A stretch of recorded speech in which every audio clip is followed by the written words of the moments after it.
Oktoberfest. Right. Yay! Because it is October, yes. And we're here, and thanks for being here. Now you're out talking about the brand new record, A Crazy World. I got an advanced copy of it last night. Nice job. Thanks. Nice job. Thank you. Now you're telling me, I just found out who produced it. Keith Olsen produced it. And how come Keith worked in the record sketch?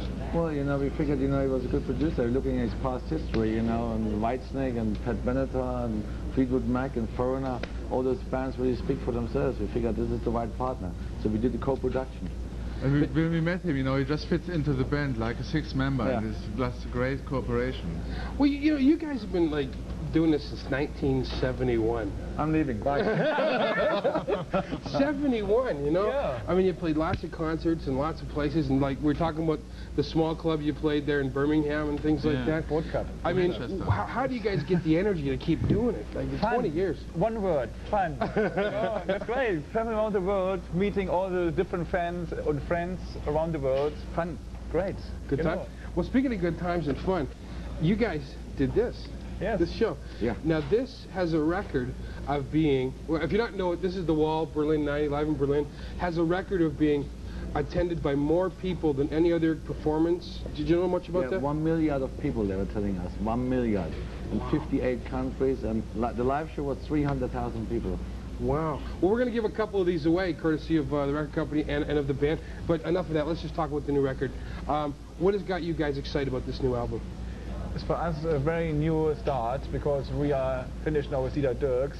We co-producing the whole stuff, and for us was also important. We this time wrote the first time with another person, with Jim Valens, and everything. It's for us like a new start, you know, a new chapter. We have a new management company, everything, and that keeps us rolling again, you know. So you're writing stuff with Jim Valens? Yes, right. Because we tried already before to write with other people. I tried to write with my brother, but in the past it was not possible because Dieter Dirks said no, when people are not in my publishing company, they can't write, you know. And that was a reason we couldn't do it in the days before.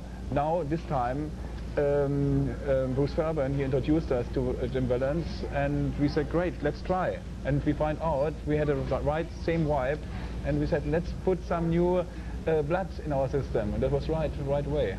Wow. Well, what is it about? Well, we felt just like kids, you know, again, starting all over again. It was great, you know. Well, so what is it about Canada, man? Last night I'm doing this interview with Rob Halford, and he's got a connection with Canada there, and like Warrant and what, Poison, Motley Crue. You know how to rock and roll. We know how to rock and roll. I guess that's it. Rock and roll. Canada is a great place for rock music. Yeah. That must be what it is. Yes. It's the water, the climate. I'm not sure what it is. All right, so let's start this out. Let's play this first, and we'll come back, and you guys stick around for a little while. Right. We'll do this. And we'll talk about the new record. And there's no new video yet, so but we're working on that, aren't we? There's been banned this week about 3 times. So let's see this, and this is Off the Wall, and it's in the flesh. Of course it is, with the Scorpions on Much.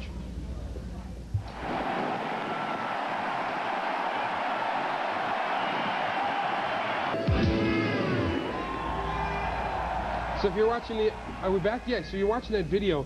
You guys were all wearing headphones. Yeah. Why was that? There was a time code in there, you know, go duck, duck, duck, duck, duck, duck, duck, duck, duck, because everything had to be spot on time, because it went all over the world at the same time. So for the radio station and the TV stations, they were all linked up. And so the whole lighting effects and everything was programmed to a time code. So we have to play it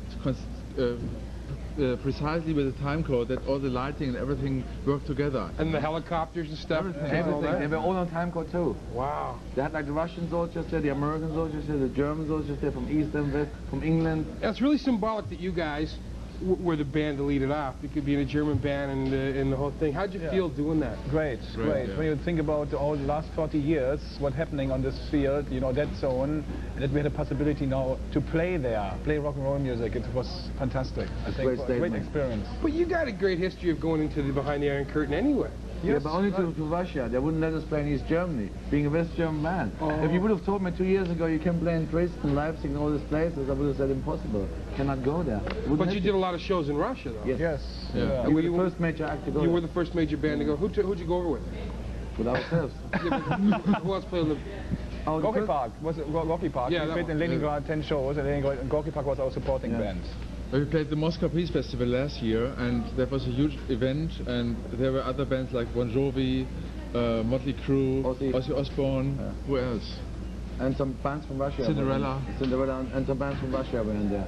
How since the wall has come down and all the reunification and stuff, how has it affected like music and how's it just affected the country culturally? Yeah, music not yet. No? But I think that I tell you one thing, it's hard to get. When I want to buy something in our store where I live, it's hard to get things because everything goes over to East Germany. Really? Now east part of Germany, yeah. Because they want to have everything, you know, and we have problems to get things in the shop. Yeah. They buy everything empty now.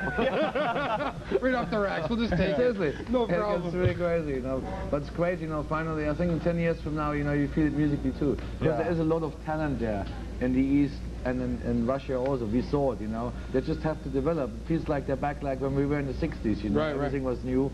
That happens there right now. Okay, so you guys are leaving here. Tonight you're in Toronto to do a special listening party of the brand new record. And when's it going to be in the stores? 5th of November or the 6th of November. I got an advance copy. I have to say again, it is really good. Thank you. We had a crank last night going up to see Judas Priest. Yeah. We had it in my truck just cranked. You played it to him? I didn't play it to him, but I was just driving listening to it. Played it to Terry Walsh, actually, our producer, and she was listening to it. So you got that. You're going back to Europe. Yeah. But when are you going to come out and tour to support the record? As soon as possible. I think we start in Europe 20th of November in Brussels, and then we will play until 20th of January in Europe. And then we come over here. I think we start the 21st of February in Texas, somewhere in Texas. When are you going to be here? We coming soon. When are you going to be in Canada? I think April, May. Very good. Okay, that'd be good. Anybody, you got anybody in mind to open up for you guys? In the Europe Winger. Oh, really? And I think the first part of the American tour also Winger, and then we have to see. We have to make a decision. Will you guys do me one favor? Will you say apple strudel? Apfelstrudel. Sauerkraut und Schweinekram. Anyway, thanks very much, you guys. Okay. It's great having you here. Right. And you know, Craig Halkett's our floor director, and this was his favorite song in like a few years ago, and in high school actually. I didn't want to say it. Are we gonna leave with this one? Yes. What are we gonna play? Why don't you guys introduce it? Okay. Which camera? Okay. Now our favorite song.